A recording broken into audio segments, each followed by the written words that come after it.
1 year to the day since Richard Matt and David Sweat broke out of Clinton Correctional Facility in Dannemora, the New York State Inspector General releases a detailed report saying the failures of the prison enabled that escape. Katie Eastman is in the newsroom for us. She went through this report, and Katie, some really compelling stuff here. A woman's grief after a horrible crime is turning into action in Albany. Tuesday marked Animal Advocacy Day at the state capitol. Assemblyman Jim Tedisco, Senator Phil Boyle, and Senator Sue Serino are pushing for the passage of Kirby and Quigley's law.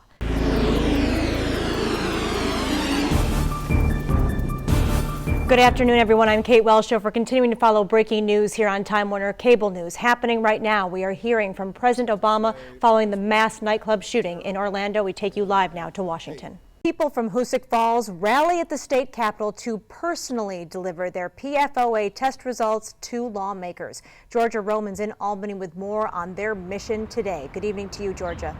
Shenandoah baseball star Ian Anderson is going pro. The Atlanta Braves select Ian.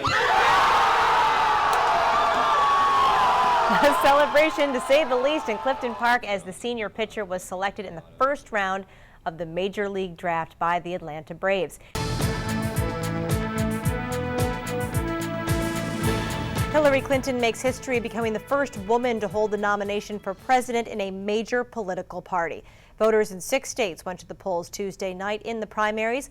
Clinton went into the night knowing she already secured enough delegates to become the presumptive Democratic presidential nominee. Clinton tweeted, "We made history tonight."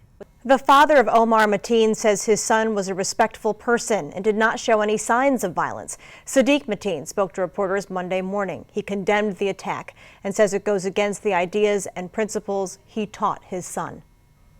Jurors have heard opening statements in the trial of a Saratoga County man accused of sexually abusing 2 young girls over a 6-year period. Matt Hunter joining us now from outside the county courthouse in Ballston Spa with the latest on this. Hi, Matt. Sitting on the sidewalk in Saratoga Springs could now be a crime. The city council held a public hearing Tuesday night on an amendment that would make it illegal to sit or lie down on sidewalks. The Public Safety Department then voted 4-1 to pass the ordinance, with Mayor Yepsen voting no, saying it would be too harsh.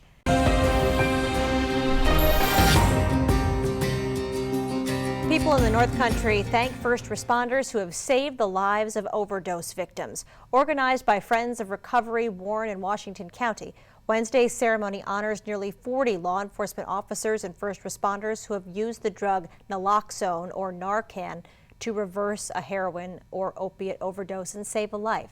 An interim supervisor is appointed in Petersburg just a few weeks after the former supervisor resigned due to health reasons. Tanja Reiki was at tonight's special meeting and joins us now with more on what happened there. Hi, Tanja. Joshua Spratt is almost done serving his 6-month jail sentence for having sexual contact with 2 teenagers. He is now a level 2 sex offender. When we get outside of jail, he'll face another lawsuit.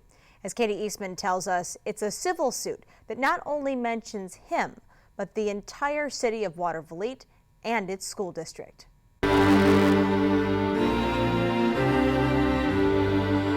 After more than 2 days, victims of the Orlando terror attack, as well as the doctors, nurses, and EMTs who saved dozens of lives, are speaking about their experiences. 44 patients were rushed to Orlando Regional Medical Center, which is just a few blocks from the Pulse nightclub.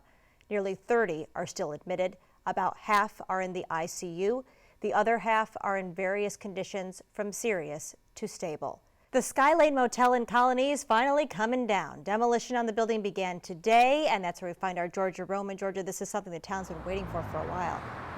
The Special Olympics torch makes its way through the Capital Region Thursday with the help of local law enforcement. Members of area departments ran with the torch from Schenectady to the steps of the Capitol building in Albany.